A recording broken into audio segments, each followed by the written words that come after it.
homes, their yachts, someone in a village now has access to that information, and I think that can be really demotivating. You have no chance at that kind of life, right?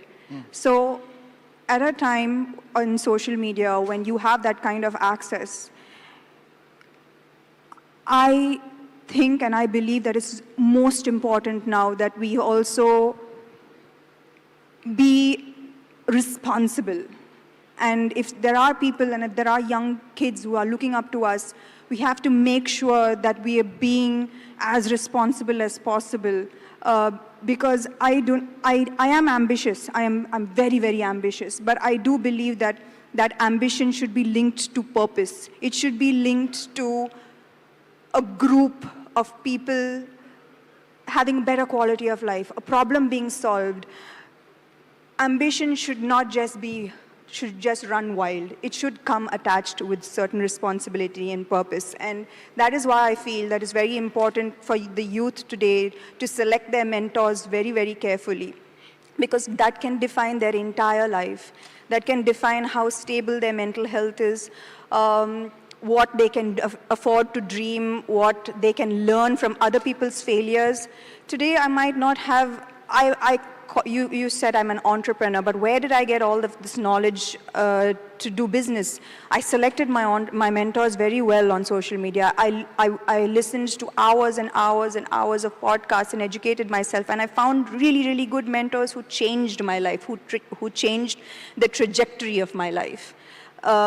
So I think that is the reason that more people in higher positions should be more authentic. But let me give you the flip side. You're also doing now an Amazon series. Now, if you were to talk here about Ooh Antava or that Amazon series song, there would be 1 million views for that conversation. When we are talking substance, there'll be 500 views. Right.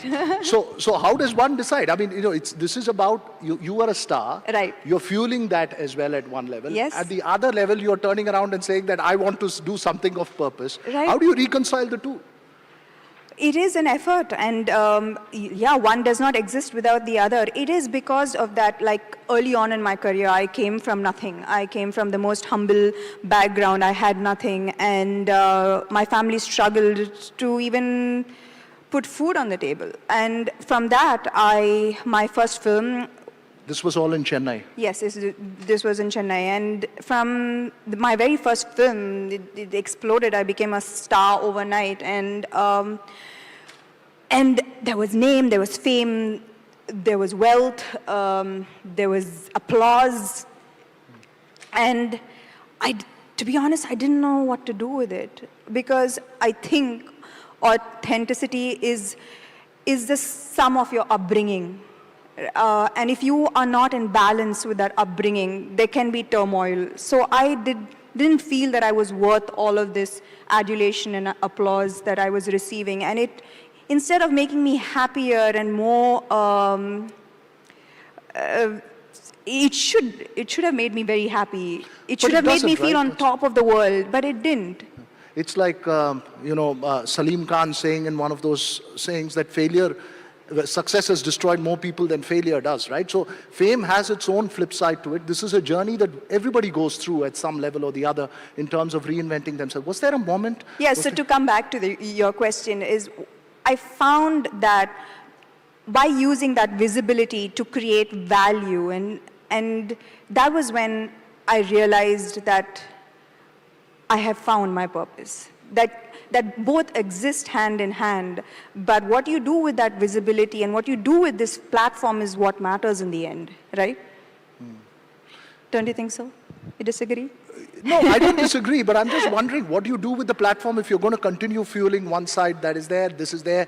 You're sitting here and we're having this conversation because you're a star. You're now turning around and saying that I'm going to search for purpose. Search for purpose in every single aspect of my life. Like today, if I'm sitting down at the peak of my career, I gave up films for 2 years because I want to do films that add a layer to me as an actor, as a person, and those films are very scarce.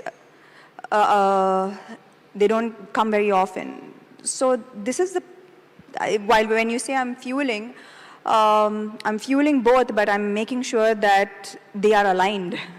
That's right. And I'm going to get to movies a little bit because it's inevitable that's there. So was the choice to do a family man when you were this star outside, Right. to do a role like Raji? Right. Was it something that's conscious? Was it a product of this? Absolutely. Or was it the reverse? Did the role come and then you realized that was it? No, I think I went searching for this role. No one would have given me this role if you compare the films that I've done in the South. I've always played the girl next door, the very sweet, likable girl. Raji was completely different from anything that I've ever played before. And now you're becoming like the Angelina Jolie of India with your next series, Citadel, as well. You're like, in fact, when we were all stuck outside and somebody told me that Samantha is stuck outside, I said she'll jump over the SPG and try and come with her martial arts tricks inside. Right. Yeah, but is that part of the journey now? This is the kind of roles you're going to do? You're not going to do another Wu Antava? Is that, can we take that as a... Yes, I think the reason I did Wu Antava was to just, because I wanted to see if I could. Okay. I mean, it was a challenge I gave myself because honestly, I never considered myself to be sexy. And no one was ever giving me any kind of bold roles. And I just thought of it as a challenge. It was a one-time thing. It was a one-time thing. I have a bit of a surprise for you. We have Dr. Merritt Moore, who is a quantum physicist who also opened this conclave with a ballet dance. I'm going to ask her to come up on stage in a bit. But before that, your martial arts has become quite a signature move these days. And I asked her how you're going to do some martial arts because she had promised that she'd perform something on stage. I asked her how you're going to do that with the heels. What's your answer to that? Little people were born on stilts.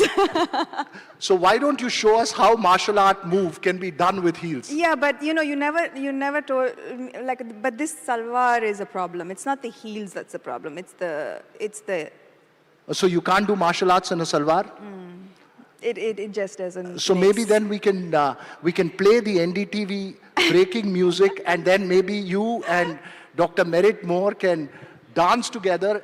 I would love to see this. Dr. Merritt Moore, can you please come on stage? Please, a big round of applause for Dr. Merritt Moore. Can we have the NDTV house music as well as they come on stage? You guys figure out what you're going to do. It's all impromptu.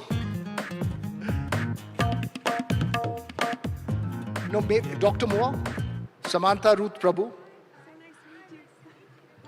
So we were wondering if we play the music impromptu, if the two of you, I will do it. You teach me what to do and I'll do it. Okay, you can teach both of us a move, a dance move. I don't know how good I'm going to be on it, but we'll try. Okay? Let's play the NDTV house music, please. We're doing a follow-along.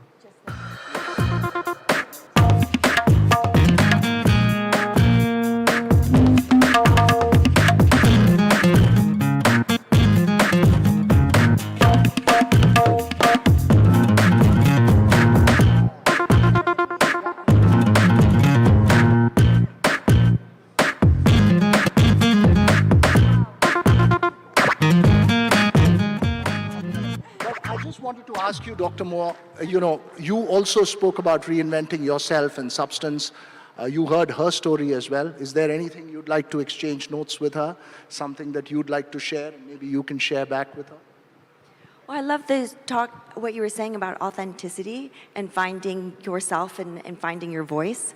So I do find with dance or any activity, there's ways that you can just move your arms or move your legs, but if you find that inner voice or that breath that motivates it, that's the communication that we're looking for. So it was so inspiring to hear about that, really focusing on the authentic voice and letting everything else lead.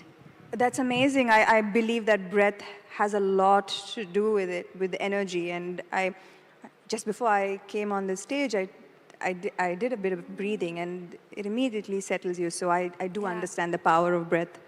It was hard to, when I was explaining the movement or I was like, I wanted to express that, like coming from the... Maybe we should get everyone in the audience to do the step that she's trying to teach us to do. it helps. Possibly whoever is interested in the audience to try it out could possibly try. Thank you. Okay, so I think it just starts with the breathing. So, Could we play the music again, please? and I'll I speak don't over think she maybe. needs the music. I think she... Yeah, but it's just coming from understanding what one's feeling and the emotions and the sensations, and just having a breath and then letting the movement come from that, no matter what that movement, whatever the movement comes out. It's like, it's not about what it looks like, it's really about the sensation and the feeling of it. And can you do that in front of an audience? Can you just forget that there's an audience and just focus on your breath and do the move? Yeah. Wow. Should we do? Oh, we're not. So No, we that's, just. that's a lesson for it. Yeah. Any final advice, Samantha? I know there is much to talk about, but we've run short of time here. Anything you'd like to share, most importantly, as part of your journey that you've traveled? Perhaps the one lesson that we could take away from you this evening. I think the power of breath, actually. I realized that meditation has become a non-negotiable for me, and it grounds me. So I think that if someone is on the fence about trying meditation, I think you must. Okay, sounds like Meditation is the greatest tool. This sounds like an early morning philosophy class, at a health class. But finally, you say that with the salwar kameez, it's not possible to show a martial art move for us? I mean, does the attire then restrict us? Yeah, I mean, I can do that. Yes. Okay, yeah, you can use me as the guinea pig.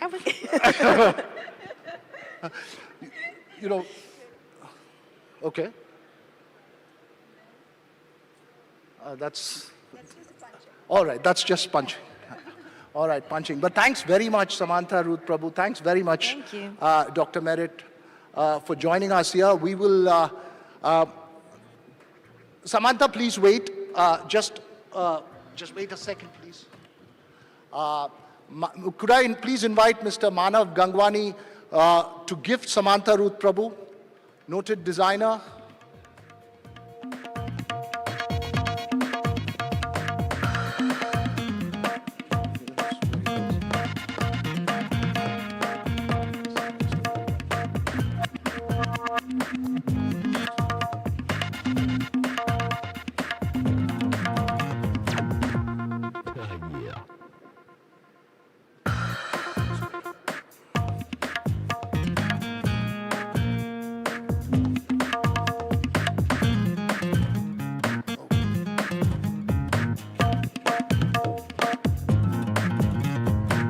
Yeah, this was planned.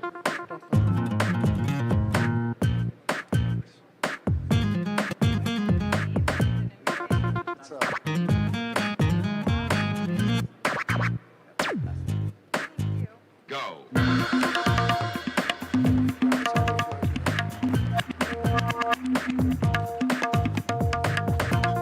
Thank you very much, Samantha.